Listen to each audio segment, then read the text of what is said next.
Hey everyone, it's week 2 of 2019. Isn't that exciting?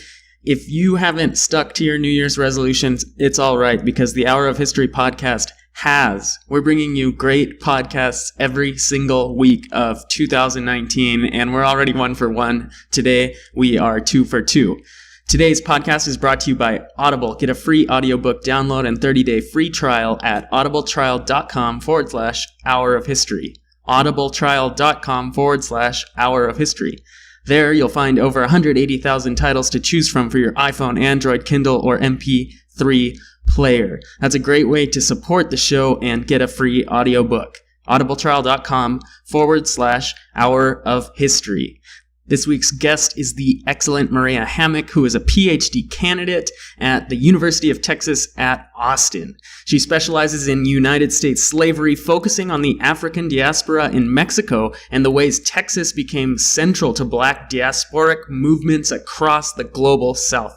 It's absolutely fascinating stuff, and you are going to enjoy this episode. Once again, thanks for listening. Hour of History, our world, anytime, anyplace. You're listening to the Hour of History podcast. Our world, anytime, anyplace. With your host, Stephen Bauman, and producer, James Abel. The Hour of History is a member of Episodic Network, an association of fun, interesting, and informative podcasts. EpisodicNetwork.com. Without further delay, your Hour of History starts right now. Welcome to Hour of History. This is your host, Stephen Bauman, and I'm here with guest Maria Hammack. How are you doing, Maria? I'm doing well, thank you. And, I'm kind of envious. I wish I was in Austin right now. I hear it's great. It seems to be like a really popular place. It's a beautiful city to be in, especially if you're a grad student. Oh, yeah. One of my favorite things about this town is that there are so many archives to mine through. So. Oh, really? So you're currently in the writing process of your PhD, yes? Yes, well, this is my 4th year. I am doing, it's my research year. I have a research fellowship at the Briscoe Center for American History. And I have been doing research there, but I am actually starting to write. So I am in the writing process, yes. And what are the subjects that you write about? Mostly, so I am, as labels go, I am a U.S. historian, but I am training to be an expert in American slavery.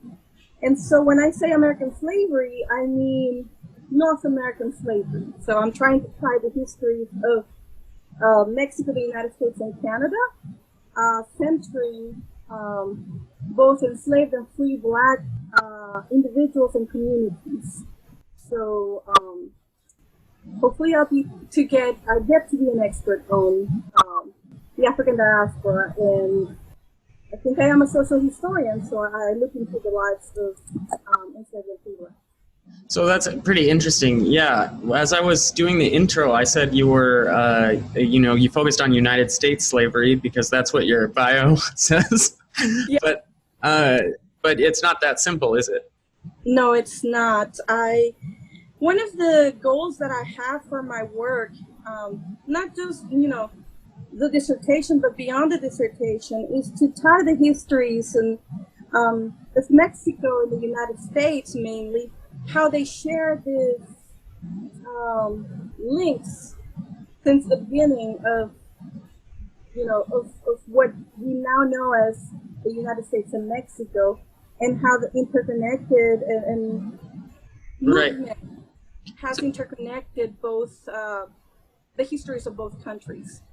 Yeah, that's very interesting to me. I deal with a lot of the similar things, but one of the questions I always, we can always start with is how early do you go? Because we're talking slavery, we can go back as far as the first encounters, right?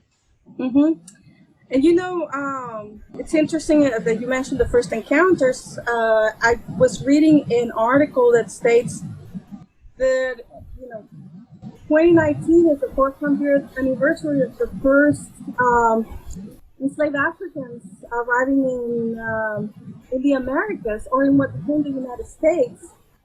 But there are scholars like my supervisor, Daina Berry, who are looking into the histories of enslaved and free blacks who came out of the United States before 1619. So recovering more of Black history. And so, but my work, I am not going that far.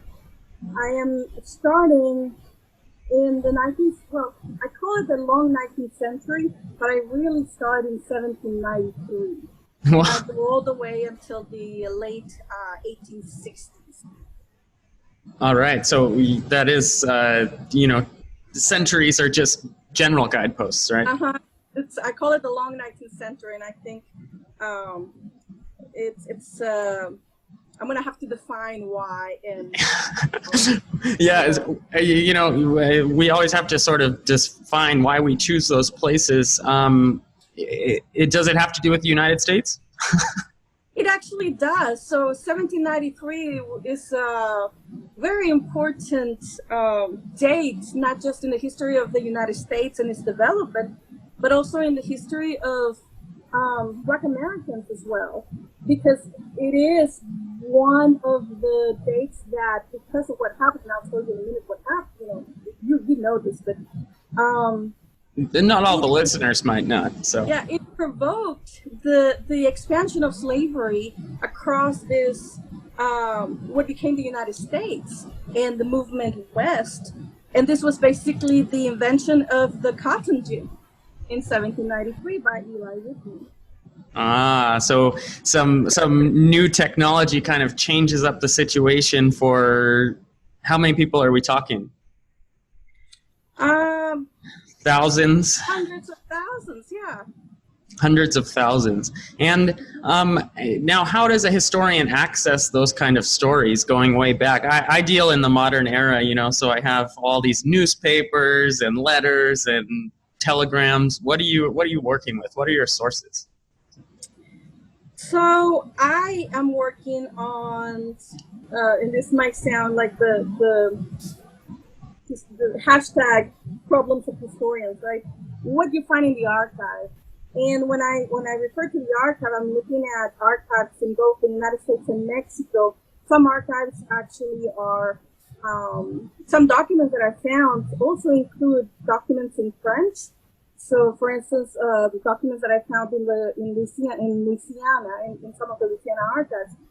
So I'm working with multilingual documents in archives, not just in the United States, but also in Mexico and in other places that I haven't visited yet, but hopefully I will at some point.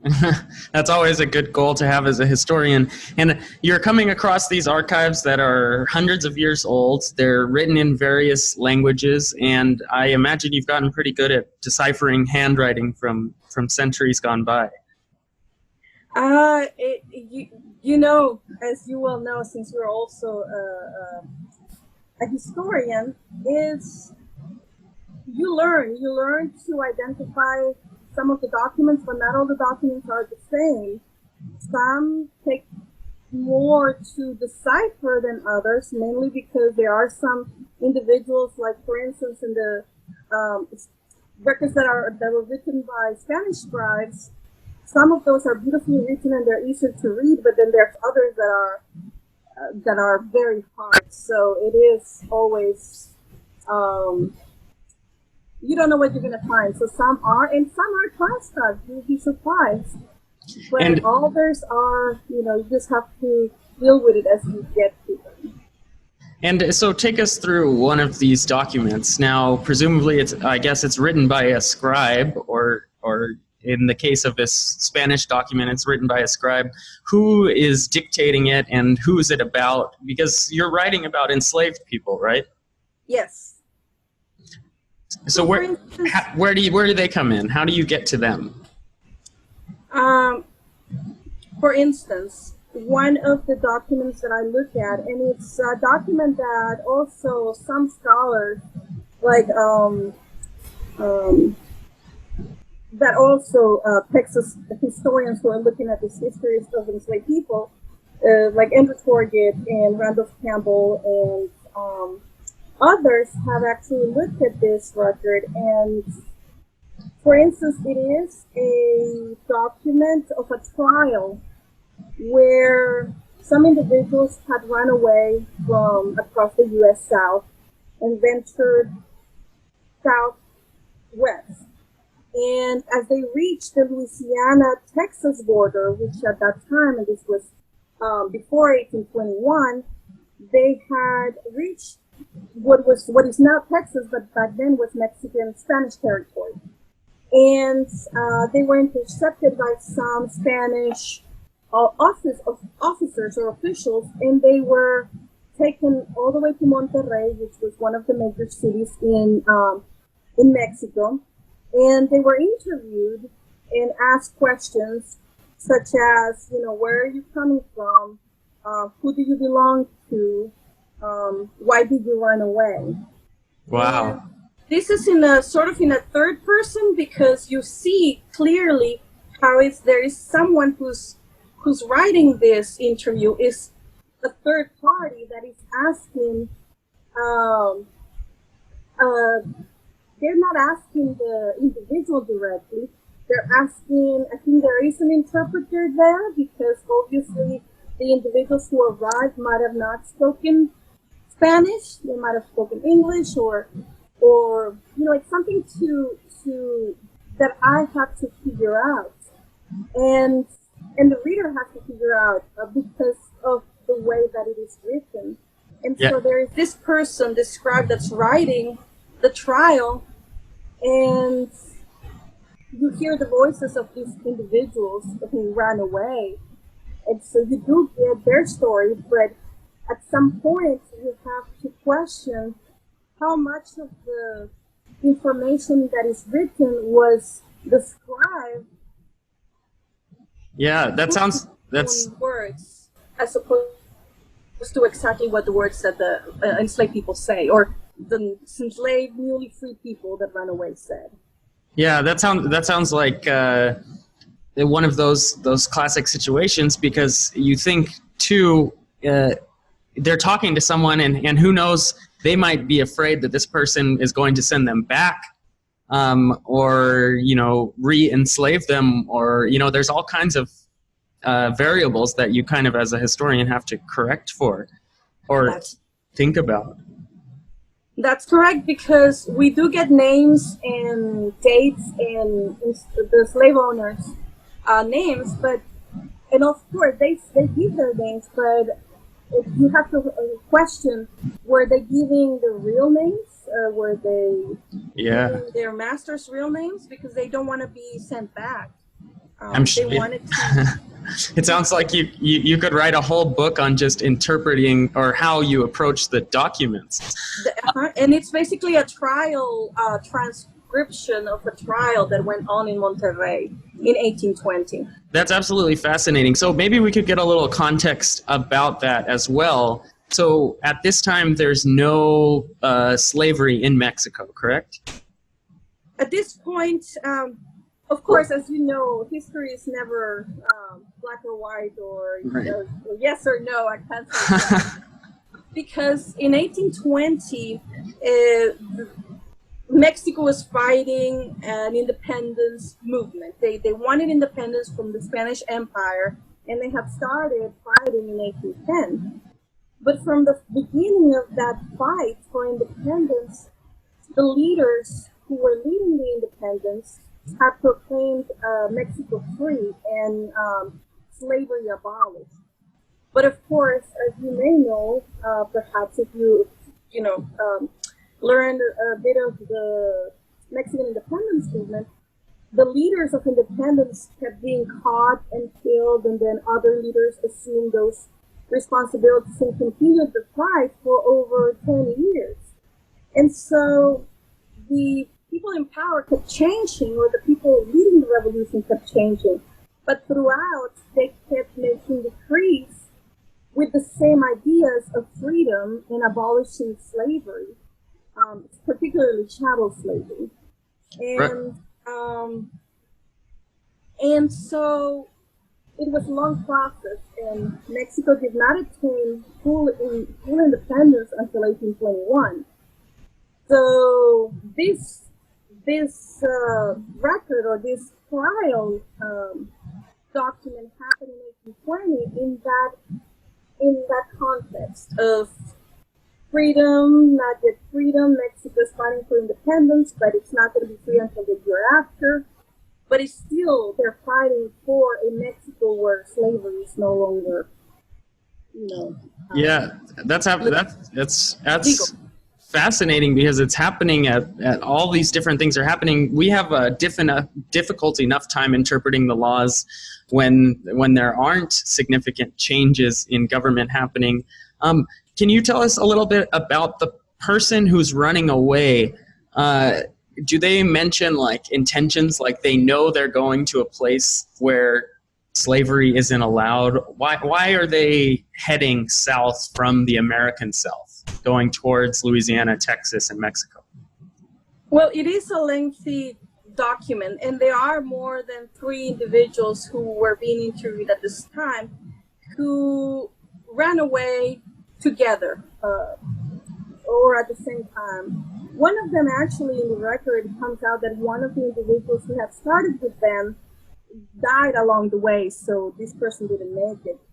But there is this one woman, and some historians have interpreted her name as Phoebe, other historians have interpreted her name as Phoebe.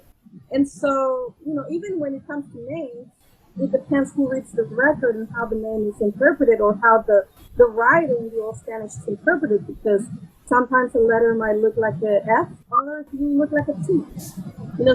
So there is that. But this woman basically, also gets interviewed, and one of the things that she's asked is, why did you run away? And, it might have been, I'm trying to recall if it was her or one of the other individuals, her companion, who actually said this, but I believe it was her, that they asked her why she ran away, and she said because her master beat her. And she thought that on that side, which means on the Mexican side, they would treat her better. And so that was some of the responses. And so the fact that they knew that there was this, perhaps not fully, but they knew that they could run south or, to the other side and find some sort of freedom. Perhaps they didn't know what type of freedom, but they knew that they could be treated better or find some sort of liberty. Yeah, it's sort of a really interesting story. Hopefully you don't sell the rights of your forthcoming book to Hollywood too soon, because they're gonna want, it's an incredible story. But do they detail some of the trials, the things that happen as they run away, like fear of the slave owner or just encounters in the wild? They do. Well, when I say they do speak about some of their struggles, they do because they are asked, when did you run away? Who was your master? So they ask all these questions. But of course, at some point, I'm pretty sure there are some that didn't make it to the record.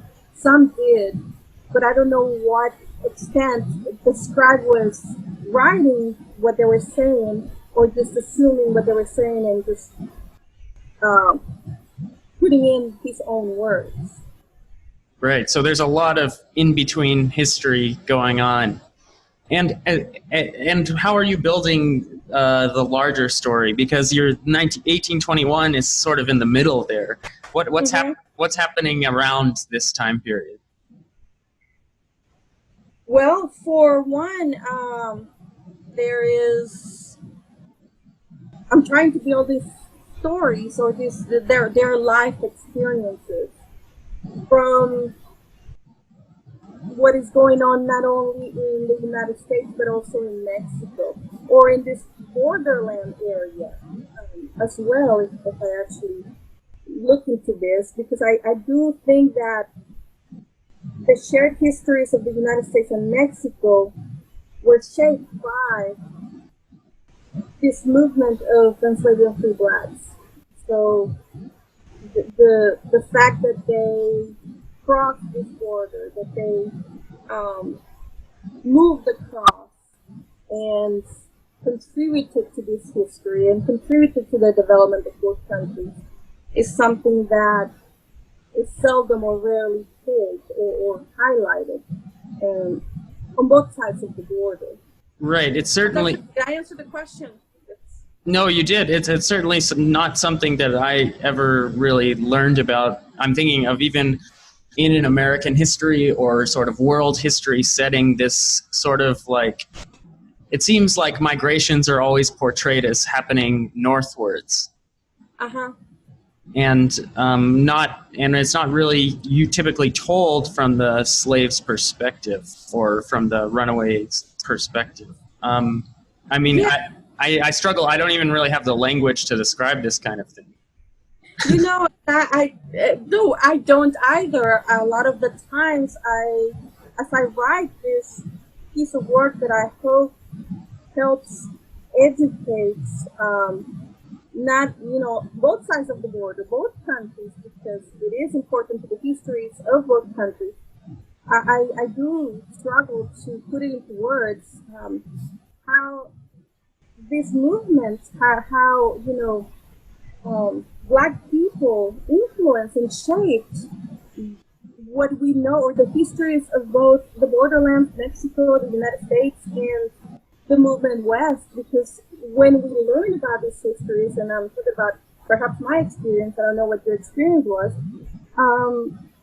I didn't learn about Black individuals shaping history, or shaping the West, or shaping the borderlands, or shaping Mexico and the U.S. You learn, but the history that you learn, from K through 12, it's very different, because you don't see, you rarely see brown, but you really don't see Black individuals who shaped this country from the very beginning. It's not the history that you are taught, and I think that individuals, like even enslaved people, shape the history of this country and of Mexico as well. And it's certainly not something that's part of discussion, usually before the Civil War in the United States.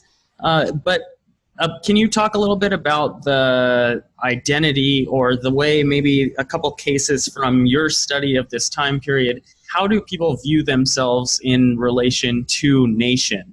Because nation nowadays dominates a lot of what people talk about. We're talking frequently about nation and about what it is to be American or Mexican or whatever it is. Nation is people almost think it's existed forever. What is the perspective of nation for the time period, the long 19th century that you study? Maybe you can give us a couple different examples.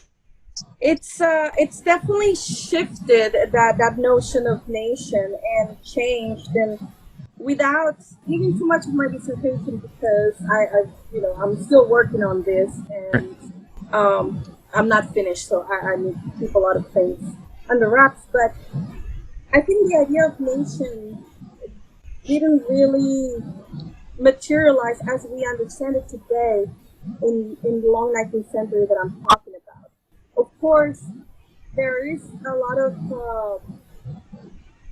flexibility, or perhaps movement in this, what we call or consider borders. Even, for example, the history of Texas. Texas used to be part of Mexico at some point, and later became its own country, and then later became a state. So even that boundary, that nation, that state changed. And like that, a lot of this borderlands was shared territorial and maritime bases that connect Mexico and the United States have shifted. The border has shifted. When there is when the borders have shifted, so has the idea of nation, right? Even where was the border at that time? It shifted, and it depends on, or it has depended on who is looking at what interests or what agendas to claim this is the nation, this is the U.S. or this is Mexico or this is the border between us, and that has also shifted. How? So it's a very complex question to address this. Yeah, how free were people to sort of like, could people moving to Texas, could they just sort of say, this is Texas and, I'm going to do whatever? They had to follow agreements, right?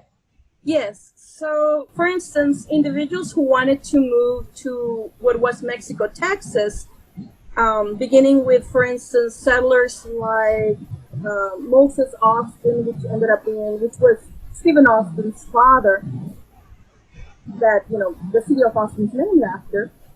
They moved to this territory or the space that was Mexican Texas under the auspices of land grants offered by Mexico or the Mexican government to help settle the northern frontier.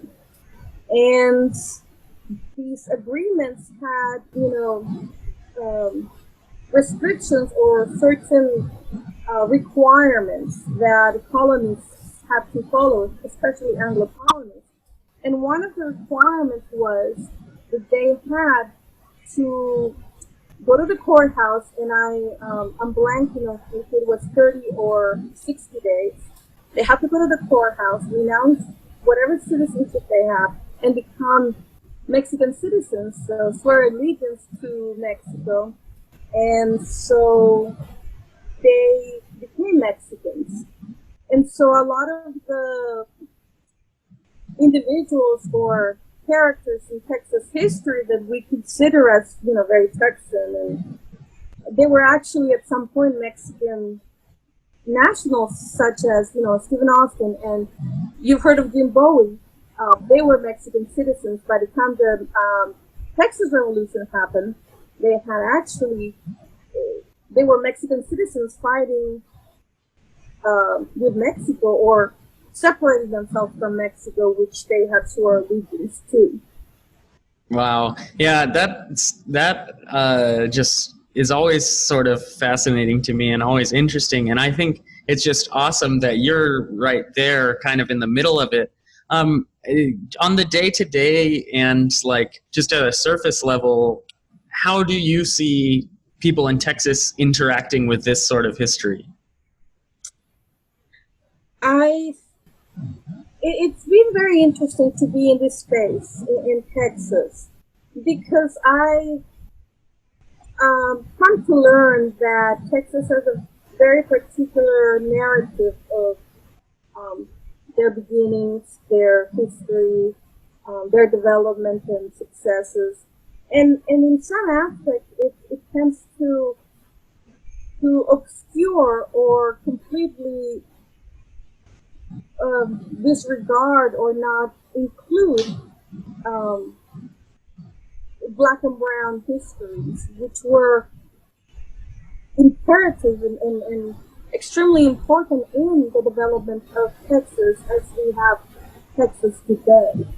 And so one of the things that I have done in the past, 3.5 years that I have been here, I have worked with some scholars, including my supervisor, Daina Berry, and other advisors like Emilio Zamora, to, for instance, try to offer changes to the Texas Board of Education in different ways to be more for the history of Texas, as it is taught to children K through 12, for that history to be more inclusive of black and brown stories or narratives. And so in that aspect, I think that's a labor that they are doing that is very important, and I have been very privileged and very excited to have to be part of and be included in what they're doing, in the work that they're doing, because I think it's very important, and it ties in with what I'm doing in my dissertation. It ties in with a lot of the problems that we have today in this border. Yeah, it sounds to be really relevant and really important work, and it's certainly encouraging that there is work being done, sharing some of these things that are happening, in the academy with school levels. Are you working in Mexico too, and maybe with universities or schools there? I am not directly working with in Mexican schools as of yet. I have traveled to the university, La Universidad Veracruzana in Veracruz, and we have, when I say we, is I am a volunteer with this organization called the Association of Mexican Americans in North Carolina, and I have traveled with the director of that organization because I used to live in North Carolina and I have been volunteering for over 10 years with them. I traveled to Veracruz, and there are some initiatives where they're trying to help bridge some of the histories of both migrant laborers that go from Veracruz to North Carolina, but also highlight the history of the Black communities within Veracruz. And so there are some talks about this, but it's in its very early stages, and it's a project that perhaps is going to continue in the next few years until, once I even finish this doctoral degree, and perhaps it's going to materialize sometime in the future when I am hopefully a professor somewhere, Yeah, of course. If you continue this work, it will be for sure. And do you ever come across, what are sort of, we're talking 19th century, but descendants of slaves and people who, trace their stories to these histories? Yes, that's another aspect of what I'm looking into. And for instance, it's I don't know if you have been aware of the news lately, but recently Mexico has had a new president, Andrés Manuel López Obrador, and he, for the first time in the history of Mexico, he invited both Native communities and Afro-Mexican communities, the leaders of these communities, to come to the inauguration, the presidential inauguration. And for the first time, these communities were included in the national inauguration on national television, which is unprecedented. And so there is a lot of hope right now when it comes to Mexico and Afro communities and Native communities, that things are slowly changing, are going to be offered more, access to resources, access to education, to health resources, which is highly needed in communities like the Afro communities and the Native communities. And so there is a lot of hope right now in Mexico that this new presidency is going to be more inclusive and cater to their needs. As far as historians go, and sort of how you see yourself as a historian, do you find that Americanists are more likely to be interested or curious about what you're writing about, or do you find that it's a topic that, I don't know, goes with Latin Americanists? Who is most interested in this kind of work, and who should be interested in? I think that my work reaches several types of history, several geographic locations, and I do believe that the work that I'm trying to do and hoping that I'll be able to finish is shouldn't be labeled in one or the other. Although I am centered as a U.S. historian, I am an Americanist because I am looking at the movements of these individuals who left the United States and went to Mexico. So that said, I am, looking at these histories through a focus of American slavery, U.S. slavery, and the experiences of individuals. And so that, I guess, would label me as a U.S. historian, but I think the histories that I'm trying to tell are transnational they cross borders, just like the individuals that I'm looking at, and I think they should be read and understood and received, I guess, by U.S. historians, Latin Americanists, Mexicanists, definitely borderlands. So there is a wide spectrum of where this history fits and who it benefits. It's a history that needs to be known, not just on one side of the border, but on the other side as well, because one of the problems that I see in Mexico, for instance, because I am from Mexico, is the lack of education on our Afro-Mexican roots. We are not taught our African roots. We don't really have, there's this huge gap in Mexican history that is not taught to students. And I think that's an important thing that needs to be changed. And so hopefully we'll do that. Wow. So yeah, it sounds like it's definitely going to be applicable to all sorts of things. And you certainly not only have potential in the professorate, but also, working with schools, and hopefully that's part of your professorate as well. Can you talk, now this is like selfish question time, a little bit, because I write about the Quakers. There's not many Quakers in the American South. Are there abolitionists that are helping these runaways? Or are there abolitionists? Are there sort of like, who are they? So, there are, and well, I would love to tell you all about them. That's for people who are listening, need to wait a year or so until I finish my dissertation and then read about them. But there are, on both sides of the border, there are definitely abolitionists from the United States, Quakers, who really? Yes, who were part of these histories, as well as something that we don't ever think about, abolitionists from Mexico, Yeah. They could be considered abolitionists, but they were not. And so hopefully that's also something that my work will contribute to, abolition and resistance coming from the South, Yeah, without giving away too much, maybe you could give us a little more on the assisters or the people who are helping along the way, not to, sort of take away from the people who are making this journey on their own and freeing themselves, but like who's helping? It seems that my perception of the 19th century, I'll admit, is shallow, just because I haven't read on it too much. But in the 19th century, it seems like it was pretty hard to get along, to survive. And so who are people like that have enough energy to help other people? That you will be surprised, because I have found individuals, so they were definitely and certainly freeing themselves.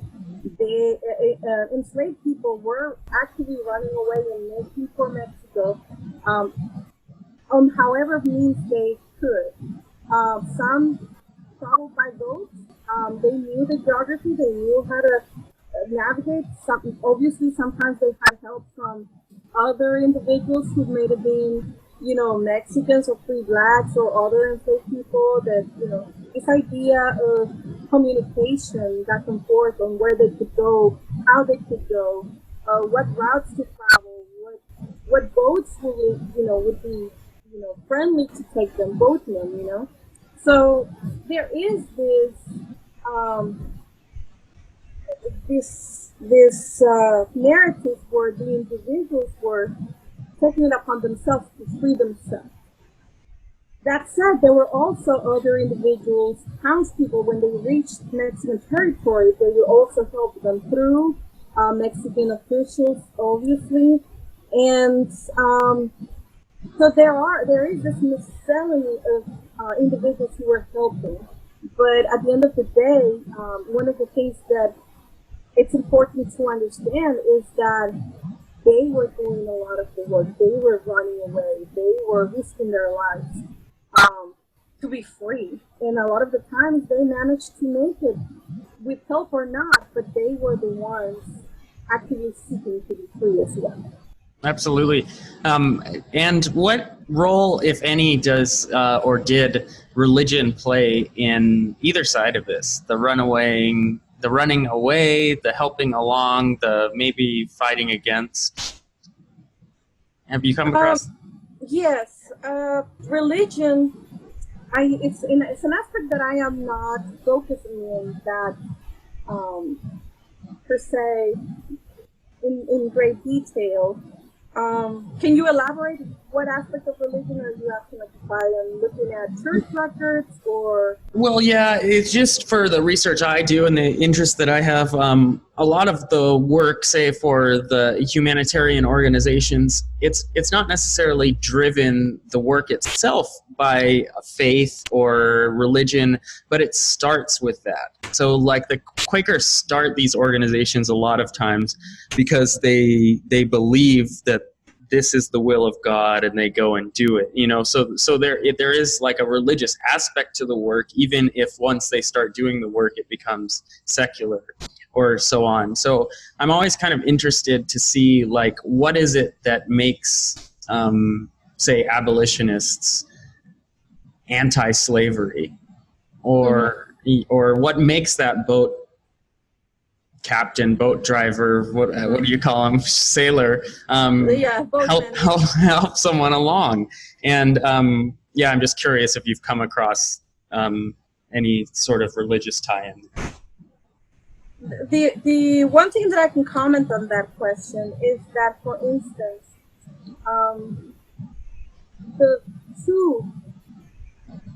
one of the two first individuals who declared slavery abolished in Mexico were priests. So we have Miguel Hidalgo, who was also the leader of Mexican independence. And then when he was caught and killed, his successor was Jose Maria Morelos. And he was also a priest.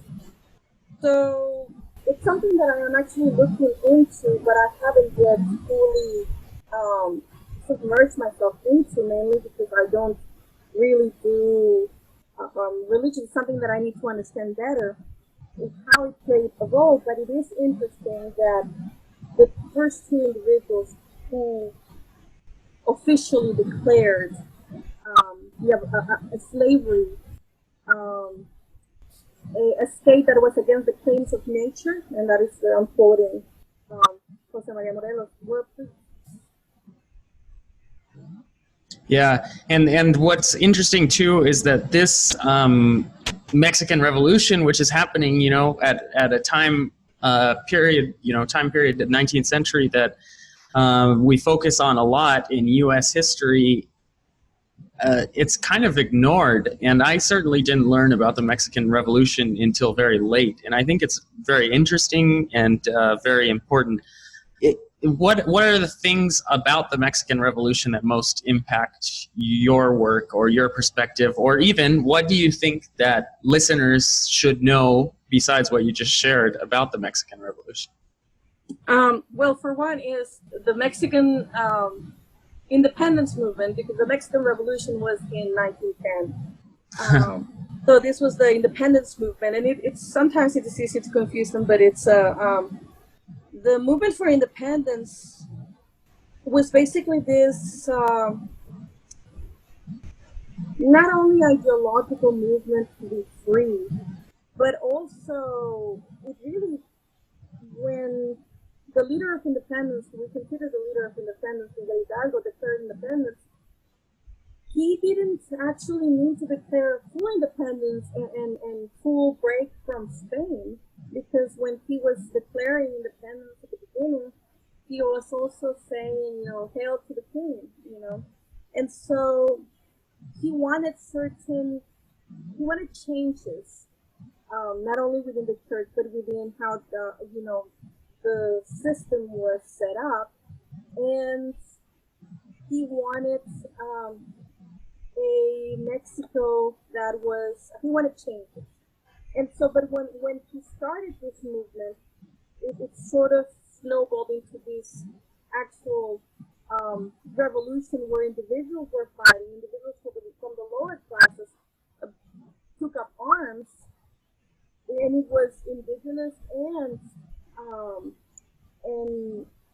enslaved people who were doing the fighting, and once that happened, obviously they wanted, if they were fighting for a free country, they were obviously fighting for a country where they could be free as well. And so that's something about the Mexican independence movement that it's not very clear in the histories that I grew up learning, and I don't think it's clear on the histories that are taught on this side of the border either, but it's something that is very important to acknowledge, that these were the people doing the fighting, Yeah, and I think it's any sort of independence movement or revolution are all incredibly complex, and not to mention, you mentioned the king and the church. They're going through their own, changes with Napoleonic wars and restorations, and so I think that might be a problem too. Is that sometimes these narratives get so complicated that people just kind of give up. Do you see your work as complicating things or simplifying or sort of redirecting them? Well, before I answer that question, your question is actually going to help me reconsider the role of the church, because I think it is important to understand or to do some research on that and how that religion affected how the movement materialized or the outcome of the movement. So thank you for that. Great, that's why we do it. Helping each other, it's great. And so I think that in many ways this is going to sound such a historian's answer. It's both. It is, I'm trying to complicate the history, but I'm also trying to simplify it, although I'm sure it's going to be more complicated than simple to explain and to understand what I'm trying to do. I think that there is this narrative when it comes to Mexico in migration, and also a very specific narrative when it comes to migration in the United States in general. And I'm trying to complicate the history of Black migrants and their contributions to the development of the United States and Mexico. And so I think it is complicating, not just the history on this side of the border, but the history on that side and the shared histories of both countries. Because I'm pretty sure because you do 20th century, don't you do foreign relations? Yeah, I dabble. So it's you're complicating the narratives to. I'm trying to situate these two histories of saying, okay, U.S.-Mexico relations have been like this, but there is this background that has shaped these relations from the very beginning, and in the center of this is enslaved and free blacks that have been ignored, that their roles and participation and contributions have been completely ignored. And there are some scholars that are actually actively working on this as well, but it's one of my goals to also, complicate what we know about the history of Mexico and the U.S. Yeah, sometimes I really worry that, people's perception of history, just goes back like 5 years or even less sometimes. This is like a little cynical, but do you think it's possible to change minds about this? About even looking back further than 10 or 15 years about the border, looking back further than this idea of there always was a United States and there always was a Mexico and they were always totally different and separate.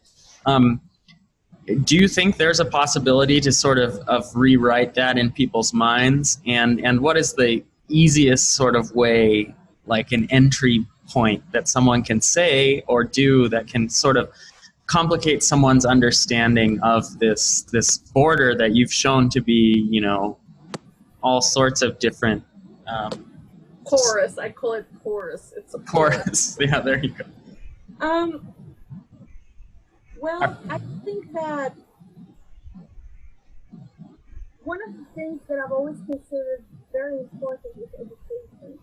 And I think that if we educate and teach these histories,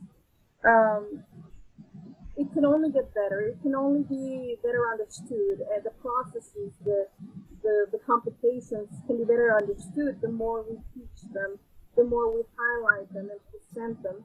And of course, we have to present them in ways that are understandable, not just to academics, but also to the public. And one of the goals that I hope to become is a public historian, because I think it's important to, when you say education, sometimes we think, oh, we're going to teach at a college level, and we're going to educate college students. But I think it goes beyond that.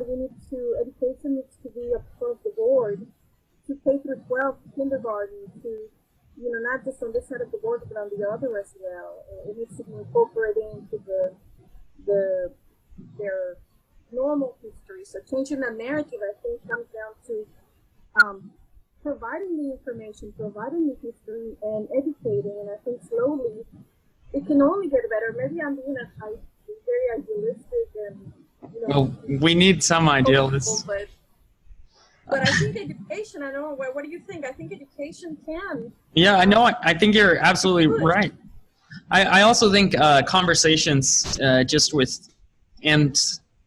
conversations, but it has to be in a very sort of like, I'm trying to phrase this the right way. I feel like with your topic, and you can, tell me if this is true, I would imagine when you start talking about what you write about, people get very uncomfortable. Some people do, some others don't, and I think that I always try to bring to the report. For instance, it's always relevant. The histories I'm writing about is not something in the past, it's relevant to today.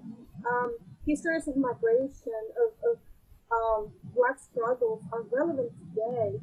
And even more like when I'm talking about migrants, it's, when we talk about migrants today, we sort of tend to forget about Black migrants, because what do we think about right now in today's political atmosphere? We only talk about brown migrants trying to cross to this side, right? And so, but we also forget other histories that have shaped these borderlands. And so I think it's imperative that we have this conversation. Yeah, and I think that's why, certainly that's why I wanted you on Hour of History, is because it's coming at such an opportune time, and I'm glad that you're writing about this now, and I think it's important that people hear about this, and especially, if nothing else, if they can't or if they don't want to grasp anything else, just how it turns the conversation upside down, and how you have people running down through the South and to leave the United States not so long ago. Mm-hmm. So I think it's kind of extraordinary work and really good timing, which a good historian should always have. So we're approaching the end of the hour, where we get to our suggestions for the listeners. This can be a suggestion of any sort. Would you like to go first? Sure. I have actually a few suggestions of books to read that have actually been very helpful to me in my work. And a few I want to sound very biased, because two of these books were by my advisor. So but they are fantastic works.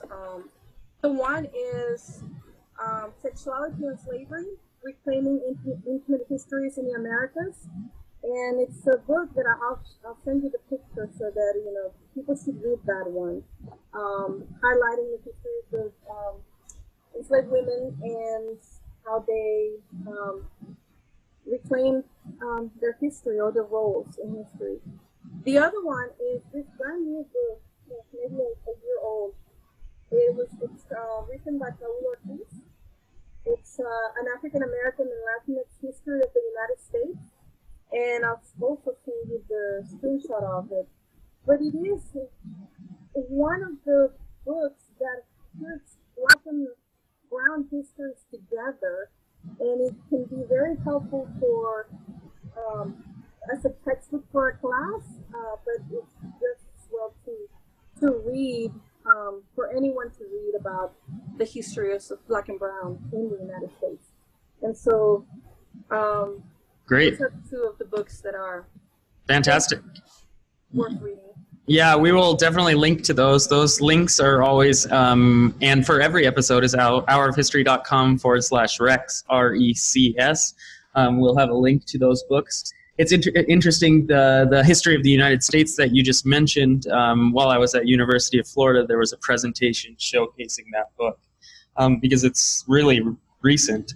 That's great. My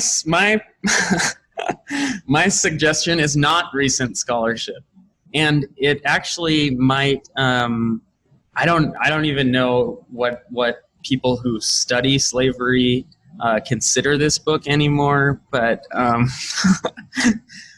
whatever.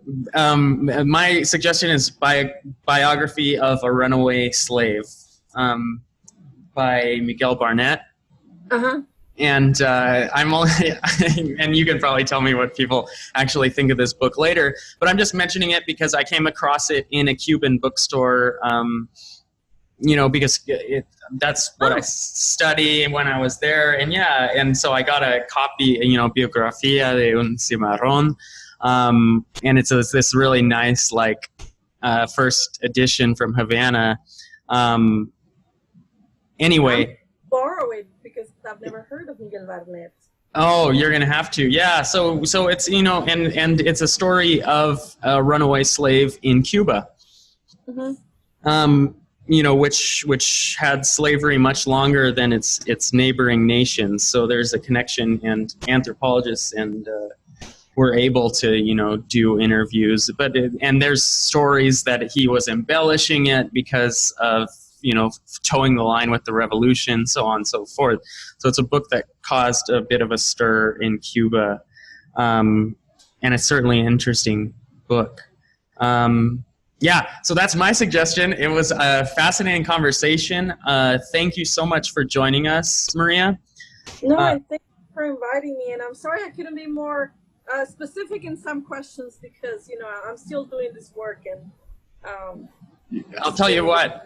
We're going to have you back on the show when you turn this into a completed dissertation, so you can either A, give us all the details, or B, point us to some spoilers for your future publication, because I think it's going to be an important work, and I think you're doing great work. Thank you. No, thank you for inviting me. I really appreciate it. Excellent. So once again, thanks for listening to Hour of History. On Hour of History, it's our world, anytime, any place. See ya.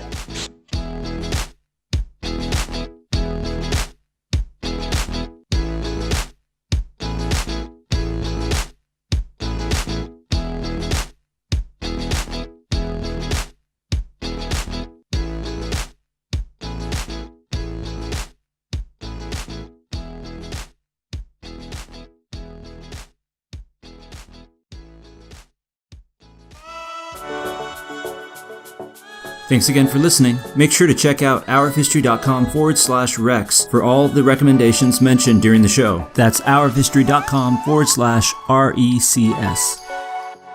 And if you still haven't gotten your fill of the Hour of History, be sure to head over to our blog at hourofhistory.com/blog, where you'll find topics that were covered in the podcast as well as others. And that concludes this week's episode. We thank you again for listening, and we hope to have you back here next week at the Hour of History podcast.